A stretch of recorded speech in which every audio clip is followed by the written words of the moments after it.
Selamat datang di Gavi Story. Kali ini, kami akan menghadirkan kisah yang penuh ketegangan dan aksi. Selamat menyaksikan. Jangan lupa untuk menikmati setiap momen dan merasakan ketegangan di setiap adegan. Dukung terus channel ini dengan menekan tombol subscribe dan nyalakan lonceng notifikasi. Bribtu Arman mengendap di gang sempit, mengikuti dua orang mencurigakan yang ia curigai sebagai pengedar narkoba. Namun, sebelum sempat bertindak, ia disergap oleh sekelompok pria bertato yang telah menunggunya. Dengan brutal, mereka menganiaya dan membacok Arman hingga tewas di tengah malam buta. Tubuhnya ditemukan esok harinya dalam kondisi mengenaskan, memicu amarah di kepolisian. Kapten Bayu, komandannya, bersumpah akan memburu para pelaku dan memastikan mereka membayar harga mahal atas darah Arman yang tertumpah. Penyelidikan awal mengarah pada sebuah kelompok preman yang dikenal sebagai geng Rudy Macan. Namun, tak ada saksi yang berani berbicara. Warga ketakutan, mengetahui bahwa siapapun yang melawan geng ini akan menghilang tanpa jejak. Kapten Bayu mengumpulkan timnya, Brigadir Dika, Sersan Joko, dan Inspektur Ratna, untuk mulai membongkar kasus ini. Mereka tahu, ini bukan sekadar pembunuhan biasa. Ada sesuatu yang lebih besar di balik kematian Arman. Kapten Bayu mendapatkan rekaman CCTV dari toko di dekat lokasi kejadian. Dalam video itu, terlihat beberapa pria bertubuh kekar membawa Arman masuk ke dalam gang. Salah satu dari mereka memiliki tato kepala harimau di lengan, ciri khas geng Rudy Macan. Dengan bukti ini, Bayu mengajukan surat perintah penangkapan, tetapi mendapatkan hambatan dari atasannya yang menganggap ini hanya kasus kriminal biasa. Tidak ingin membuang waktu, Bayu memutuskan untuk bertindak cepat dengan mendatangi markas geng tersebut di sebuah gudang tua di pinggiran kota. Saat timnya mulai bergerak, ancaman mulai berdatangan. Salah satu anggota timnya, Brigadir Dika, menemukan motornya dibakar di depan rumahnya. Tak hanya itu, pesan ancaman dikirim ke ponsel Bayu, "Mundur, atau kalian yang berikutnya." Ancaman ini justru membuat Bayu semakin yakin bahwa mereka berada di jalur yang benar. Dengan persiapan matang, mereka pun siap melakukan penyergapan besar-besaran terhadap geng Rudy Macan. Malam itu, Bayu dan timnya melakukan operasi penggerebekan di sebuah rumah judi yang diduga menjadi tempat berkumpulnya geng Rudy Macan. Namun, begitu mereka masuk, suasana sudah sepi. Para preman seperti sudah mengetahui kedatangan mereka. Bayu menyadari ada yang tidak beres, seseorang telah membocorkan rencana mereka. Tak lama, sebuah ledakan terjadi di luar gedung, menghancurkan mobil patroli mereka. Bayu dan timnya selamat, tetapi ledakan itu merupakan peringatan bahwa mereka sedang berhadapan dengan musuh yang tak segan-segan menggunakan cara ekstrim. Dari hasil interogasi terhadap seorang preman yang tertangkap, Bayu mendapatkan informasi mengejutkan, ada seorang polisi yang membocorkan informasi kepada geng Rudy. Nama Letnan Tony muncul sebagai tersangka pengkhianat. Bayu semakin marah karena kini ia tak hanya berhadapan dengan geng brutal, tetapi juga oknum polisi yang bermain dua kaki. Namun, sebelum bisa menangkap Tony, sebuah kejadian tragis kembali mengguncang timnya. Sersan Joko diserang dan terluka parah saat pulang ke rumahnya. Dengan amarah membara, Bayu dan timnya merencanakan penggerebekan terhadap markas baru Rudy Macan. Mereka menyamar sebagai pembeli senjata ilegal, mencoba memancing geng itu keluar. Transaksi berlangsung di sebuah gudang tua di tepi kota. Saat transaksi hampir selesai, Bayu memberikan kode, dan timnya langsung menyerbu. Perang senjata pun pecah. Beberapa preman berhasil dilumpuhkan, tapi Rudy dan beberapa anak buahnya melarikan diri melalui terowongan rahasia. Di tengah operasi, Bayu menemukan sebuah dokumen mencurigakan yang berisi daftar nama polisi yang terlibat dengan geng Rudy Macan. Salah satu nama di daftar itu adalah Tony, yang ternyata telah lama berbisnis dengan sindikat kriminal ini. Bayu tahu bahwa ini belum selesai. Mereka bukan hanya melawan geng preman biasa, tetapi juga jaringan korupsi yang lebih besar dari yang mereka bayangkan. Setelah mendapatkan bukti cukup, Bayu langsung menangkap Letnan Tony di kantornya. Namun, Tony tidak tinggal diam. Dalam perjalanan menuju kantor polisi, mobil yang membawa Tony diserang oleh kelompok bersenjata. Mereka menembaki kendaraan itu hingga hancur. Tony berhasil kabur dalam kekacauan, menandakan bahwa ia memiliki jaringan kuat yang melindunginya. Bayu semakin sadar bahwa perang ini lebih besar dari sekadar membalas kematian Arman. Sementara itu, Rudy Macan terus berpindah-pindah tempat, berusaha menghindari kejaran polisi. Ia tahu bahwa dengan bukti yang ditemukan Bayu, jaringan kriminalnya bisa runtuh. Maka, ia mulai menghubungi atasannya, seseorang yang lebih besar dari dirinya, seorang pria yang dikenal dengan nama Victor. Bayu kini harus melawan bukan hanya satu geng, tetapi seluruh jaringan kriminal yang telah mengakar dalam kota. Bayu dan timnya kini menghadapi tantangan besar. Dengan Letnan Tony yang kabur dan Rudy Macan masih buron, mereka harus menyusun strategi yang lebih cerdas. Dengan bantuan intelijen, mereka mengetahui bahwa Rudy bersembunyi di sebuah rumah mewah di luar kota, dijaga ketat oleh orang-orang bersenjata. Bayu memutuskan untuk memasang jebakan, mereka menyebarkan informasi palsu bahwa ada pengkhianat dalam geng yang akan membocorkan keberadaan Rudy kepada polisi. Rencana ini berhasil.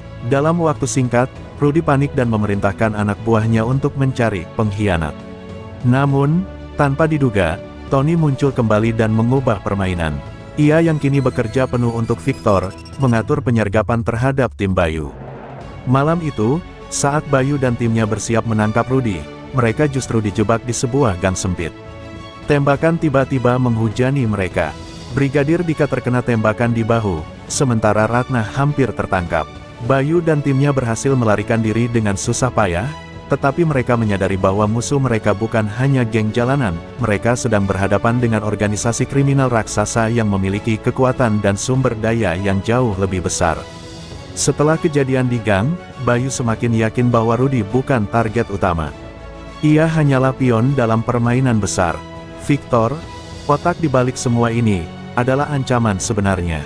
Bayu pun mulai menggali lebih dalam tentang sosok Victor, seorang mafia kelas kakap yang memiliki jaringan dari bisnis narkoba hingga perdagangan senjata. Sementara itu, Rudy, yang merasa semakin terdesak, memutuskan untuk meninggalkan kota dan mencari perlindungan di tempat Victor. Dengan bantuan seorang informan, Bayu mengetahui bahwa Rudy akan melakukan perjalanan ke sebuah villa tersembunyi di pinggiran kota. Malam itu, dengan persiapan matang, Bayu dan timnya melakukan penyergapan cepat di jalan raya. Aksi kejar-kejaran sengit pun terjadi. Rudy dan anak buahnya berusaha kabur dengan menembaki mobil polisi. Namun, dengan taktik jitu, Bayu berhasil memojokkan kendaraan mereka dan menangkap Rudy hidup-hidup. Dengan borgol di tangannya, Rudy hanya tertawa. "Kalian pikir menangkapku akan menghentikan ini semua? Kalian baru saja membuka pintu neraka," katanya sambil menyeringai. Meski Rudy telah tertangkap, Bayu tahu bahwa ini belum selesai. Saat interogasi, Rudy mengungkap bahwa Victor tidak akan tinggal diam. Benar saja, keesokan harinya, kantor polisi diguncang ledakan bom rakitan yang dikirim dalam sebuah paket. Ledakan itu melukai beberapa petugas, termasuk Ratna yang terkena pecahan kaca. Bayu semakin geram. Victor telah mendeklarasikan perang terhadap polisi. Tanpa membuang waktu, Bayu mulai menekan Rudy untuk berbicara. Setelah beberapa jam interogasi keras, akhirnya Rudy menyerah. Ia memberitahu bahwa Victor memiliki pabrik narkoba besar di sebuah gudang tua di pelabuhan. Bayu segera menyusun rencana. Kali ini, mereka tidak akan datang hanya untuk menangkap. Mereka akan menghancurkan seluruh jaringan Victor dalam satu serangan besar-besaran. Saat tim Bayu bersiap untuk menyerbu pabrik narkoba, mereka menerima kabar bahwa Letnan Tony telah ditemukan tewas di kamar hotelnya. Diduga bunuh diri, tetapi Bayu tidak percaya. Ia yakin Victor telah membunuh Tony karena dianggap sudah tidak berguna. Namun, kematian Tony juga meninggalkan satu petunjuk penting. Dari ponselnya, mereka menemukan serangkaian pesan rahasia yang mengarahkan ke tempat persembunyian Victor yang sesungguhnya. Dengan bukti ini, Bayu mendapatkan izin dari kepolisian pusat untuk melakukan operasi penuh. Tidak ada lagi kompromi. Target mereka jelas, menangkap Victor dan menghancurkan seluruh operasinya. Malam itu, dengan tim yang lengkap dan senjata berat, mereka bergerak menuju pelabuhan untuk melakukan serangan terbesar dalam karir mereka. Ketika tiba di pelabuhan, Bayu dan timnya langsung disambut dengan rentetan tembakan dari para penjaga Victor. Baku tembak sengit terjadi di antara kontainer-kontainer besar. Satu persatu anak buah Victor tumbang, tetapi perlawanan mereka begitu kuat. Bayu sadar bahwa ini bukan hanya pabrik narkoba biasa, tempat ini adalah pusat operasi sindikat Victor yang selama ini tersembunyi. Di tengah kekacauan, Victor mencoba melarikan diri dengan kapal cepat. Bayu tak bisa membiarkan itu terjadi. Ia dan Dika mengejar dengan perahu polisi. Di atas air, tembakan beradu, percikan api memenuhi gelapnya malam. Akhirnya, dengan satu tembakan presisi, Bayu mengenai bahu Victor, membuatnya kehilangan kendali dan jatuh ke laut. Dengan sisa tenaganya, Victor mencoba berenang, tetapi Dika melompat dan menahannya di dalam air. Akhirnya, Victor pun ditangkap hidup-hidup. Dengan Victor berhasil ditangkap, Bayu merasa kemenangan sudah di tangan. Namun, interogasi terhadap Victor mengungkap sesuatu yang lebih besar. Victor tertawa sinis saat diinterogasi. "Kalian pikir ini sudah berakhir? Aku hanya bagian kecil dari jaringan ini," katanya. Bayu terkejut saat mendengar nama baru, Anton Wijaya, seorang pengusaha besar yang dikenal memiliki koneksi luas di dunia politik dan bisnis. Anton ternyata adalah dalang sebenarnya yang selama ini mengendalikan Victor dan banyak geng kriminal di kota. Sementara itu, serangan balik mulai terjadi. Beberapa polisi yang terlibat dalam operasi Victor mulai menerima ancaman. Brigadir Dika nyaris tewas ketika seseorang mencoba menabraknya dengan truk. Ratna juga hampir diculik di rumahnya.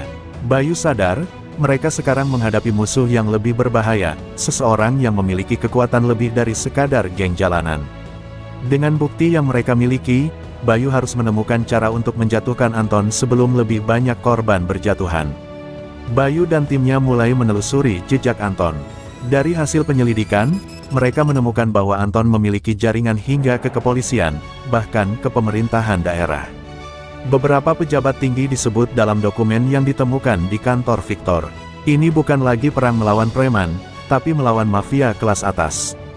Bayu menghubungi atasannya, meminta dukungan penuh untuk menangkap Anton. Namun, tanggapannya mengecewakan, atasannya enggan terlibat, takut akan konsekuensi politik. Tak menyerah, Bayu memutuskan untuk mencari bukti yang lebih kuat. Mereka menyelidiki aktivitas bisnis Anton dan menemukan bahwa ia sering mengunjungi sebuah klub malam eksklusif di pusat kota. Klub itu diduga menjadi tempat pencucian uang sekaligus tempat Anton bertemu dengan rekan-rekan kriminalnya. Dengan menyamar sebagai tamu VIP, Bayu dan Ratna masuk ke dalam klub untuk mencari informasi. Tapi mereka tidak menyadari bahwa Anton sudah mengetahui pergerakan mereka. Bayu dan Ratna berhasil masuk ke klub malam yang dijaga ketat. Di dalamnya, mereka melihat banyak wajah familiar, para pejabat, pengusaha, bahkan beberapa anggota kepolisian yang mereka kenal. Ini adalah tempat di mana transaksi kotor terjadi. Saat mereka mendekati ruangan VIP yang diduga menjadi tempat Anton bertransaksi, tiba-tiba alarm berbunyi. Identitas mereka terbongkar, pintu keluar langsung dikunci, dan beberapa pria bersenjata mulai bergerak ke arah mereka. Tanpa pilihan lain, Bayu dan Ratna harus bertarung untuk keluar. Dengan cepat, mereka melumpuhkan beberapa penjaga dan berusaha mencapai pintu belakang. Namun, sebelum bisa kabur, mereka dihadang oleh seorang pria bertubuh besar yang merupakan tangan kanan Anton. Duel sengit terjadi di dalam lorong sempit. Dengan susah payah, Bayu akhirnya berhasil mengalahkannya. Namun, Anton telah melarikan diri. Malam itu, Bayu menyadari bahwa Anton tidak akan menyerah begitu saja. Ia telah menyatakan perang secara terbuka. Anton mulai membalas. Dalam waktu singkat, beberapa saksi kunci yang bisa menjatuhkannya ditemukan tewas secara misterius. Salah satunya adalah seorang akuntan yang berjanji akan memberikan data keuangan Anton kepada polisi. Akuntan itu ditemukan terbakar di dalam mobilnya. Bayu tahu, mereka kehabisan waktu. Jika tidak segera bertindak, Anton akan menghapus semua jejak kejahatannya. Di saat yang sama, Bayu menemukan bukti bahwa Anton memiliki bunker rahasia di luar kota, tempat ia menyimpan dokumen penting. Bersama timnya, Bayu merencanakan operasi penyergapan.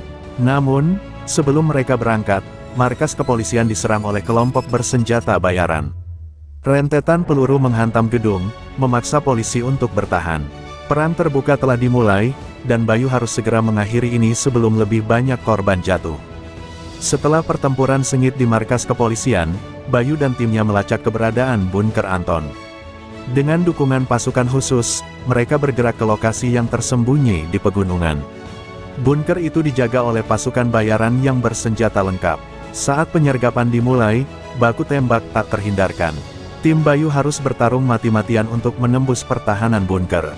Saat mereka akhirnya masuk, Anton tidak ditemukan di sana. Namun, mereka menemukan sesuatu yang lebih berharga, server berisi dokumen keuangan, rekaman transaksi, dan daftar pejabat korup yang bekerja untuk Anton. Ini adalah bukti yang cukup untuk menjatuhkan seluruh jaringan kriminalnya. Namun, sebelum bisa membawanya keluar, mereka dikejar oleh pasukan Anton yang datang dengan helikopter. Bayu harus berpikir cepat untuk keluar hidup-hidup sambil membawa bukti tersebut. Dengan dokumen di tangan, Bayu dan timnya melarikan diri dengan mobil. Namun, mereka terus diburu oleh pasukan Anton. Kejar-kejaran sengit terjadi di jalanan pegunungan, dengan tembakan menghujani kendaraan mereka. Saat hampir tertangkap, Bayu membuat keputusan berani. Ia menabrakkan mobilnya ke pagar pembatas, membuat kendaraan mereka terguling ke jurang dangkal. Mengira mereka telah mati, pasukan Anton pergi. Dengan tubuh penuh luka, Bayu dan timnya berhasil keluar dari mobil yang hancur. Mereka segera menghubungi kepolisian pusat dan mengirimkan semua bukti yang mereka temukan. Malam itu, operasi besar-besaran dimulai. Polisi anti-korupsi mulai menangkap para pejabat yang terlibat, sementara Anton kini menjadi buronan utama. Anton tidak tinggal diam. Dengan uang dan koneksi yang tersisa, ia berusaha kabur ke luar negeri menggunakan jet pribadi. Namun, Bayu dan timnya sudah lebih dulu menangkap pilotnya dan menyabotase pesawat tersebut. Saat Anton tiba di bandara rahasia, ia mendapati pesawatnya tidak bisa terbang. Polisi sudah menunggu. Dalam keputusasaan, Anton mencoba kabur ke hutan sekitar bandara. Bayu mengejarnya, dan di tengah kegelapan, duel terakhir pun terjadi. Anton, yang sudah kehilangan segalanya, menyerang Bayu dengan pisau. Pertarungan brutal terjadi, dan dengan satu gerakan cepat, Bayu berhasil melumpuhkannya. Darah mengalir di tanah, menandakan akhir dari kekuasaan Anton. Dengan Anton tertangkap, jaringan kriminalnya runtuh. Para pejabat korup mulai ditangkap satu persatu. Kota yang selama ini dikuasai oleh geng-geng preman akhirnya mulai bersih. Namun, Bayu tahu bahwa ini bukan akhir dari segalanya. Kejahatan akan selalu ada, dan polisi harus selalu siap menghadapi ancaman baru. Di akhir cerita, Bayu berdiri di depan makam Bribtu Arman, sahabatnya yang terbunuh. Ia berjanji, selama ia masih berdiri, keadilan akan selalu ditegakkan. Ini untukmu, Arman, katanya pelan. Angin berhembus pelan, menandakan bahwa pertarungan hari ini telah usai, tetapi perang melawan kejahatan tidak akan pernah benar-benar selesai. Setelah Anton ditangkap, kota mulai berangsur pulih. Polisi berhasil membongkar sisa-sisa jaringan kriminal yang selama ini bersembunyi di balik bisnis legal. Namun, di balik semua kemenangan ini, Bayu merasa ada sesuatu yang belum selesai. Saat memeriksa data dari bunker Anton, ia menemukan satu nama yang belum tersentuh, seseorang yang disebut sebagai Sang Don, tokoh misterius yang bahkan Anton takuti. Sementara itu, Bayu menerima kabar mengejutkan. Seorang saksi kunci yang akan bersaksi di pengadilan melawan Anton ditemukan tewas di dalam selnya. Luka di lehernya menandakan pembunuhan yang terencana. Ini berarti ada seseorang yang masih berusaha melindungi jaringan ini dari kehancuran total. Bayu sadar, ada kekuatan yang lebih besar yang masih bersembunyi di balik layar. Jika mereka tidak segera bertindak, semua yang telah mereka capai bisa runtuh dalam sekejap. Bayu dan timnya mulai menyelidiki lebih jauh tentang Sang Don, tetapi jejaknya terlalu rapi. Seseorang yang memiliki kekuatan besar pasti berada di balik semua ini, mungkin seorang politisi atau bahkan seorang jenderal di kepolisian. Namun, sebelum Bayu bisa menggali lebih dalam, ia mendapat ancaman langsung. Sebuah paket berisi foto keluarganya tiba di rumahnya, dengan pesan singkat, berhenti, atau mereka yang akan menjadi korban berikutnya. Dihadapkan pada dilema besar, Bayu harus memilih antara keselamatan orang-orang yang ia cintai atau terus memperjuangkan keadilan. Namun, ia tahu bahwa jika berhenti sekarang, maka kejahatan akan terus berkuasa. Dengan penuh tekad, Bayu menatap cakrawala kota yang perlahan diselimuti gelap. Ia berjanji, pertempuran ini belum selesai. Perang melawan kejahatan akan terus berlanjut, dan ia tidak akan berhenti sampai kota ini benar-benar bersih. Bayu duduk di ruang kantornya, menatap langit malam melalui jendela yang buram. Di luar sana, kota yang selama ini dipenuhi ketakutan perlahan mulai kembali tenang. Namun, ia tahu bahwa kejahatan tidak pernah benar-benar hilang. Selalu ada bayangan baru yang siap mengambil alih ketika satu jaringan dihancurkan. Sebuah pesan masuk ke ponselnya. Dari Ratna, sudah selesai. Bayu tersenyum tipis sebelum membalas, belum. Tapi kita sudah membuat perubahan. Ia lalu menghela napas panjang, memikirkan semua yang telah dikorbankan. Bribtu Arman, saksi-saksi yang dibunuh, para korban premanisme yang tak bersalah, mereka semua adalah alasan mengapa ia tidak boleh berhenti. Dengan langkah mantap, Bayu berdiri. Apapun yang terjadi, ia akan terus bertarung. Keadilan memerlukan pengorbanan, tidak semua orang berani melawan kejahatan, tetapi mereka yang berani harus siap membayar harga. Bayu kehilangan sahabatnya, mengalami ancaman, tetapi tetap teguh demi keadilan. Keberanian melawan kejahatan tidak bisa dilakukan sendiri, butuh kerjasama yang kuat antara polisi, masyarakat, dan pihak berwenang untuk menghancurkan kejahatan terorganisir. Bayu tidak akan bisa menang tanpa dukungan timnya. Kejahatan tidak akan pernah berhenti, tetapi kebaikan juga tidak boleh kalah. Seperti halnya kejahatan yang terus berkembang, orang-orang baik harus terus berjuang untuk melawannya. Jika semua orang diam, maka kejahatan akan menang. Anton dan jaringannya bisa berkuasa karena banyak orang takut. Tetapi ketika keberanian melawan ketakutan, kejahatan bisa dihancurkan. Bayu hanyalah satu orang, tetapi keputusannya untuk tidak menyerah berhasil mengubah nasib banyak orang. Perubahan dimulai dari satu tindakan kecil yang berani.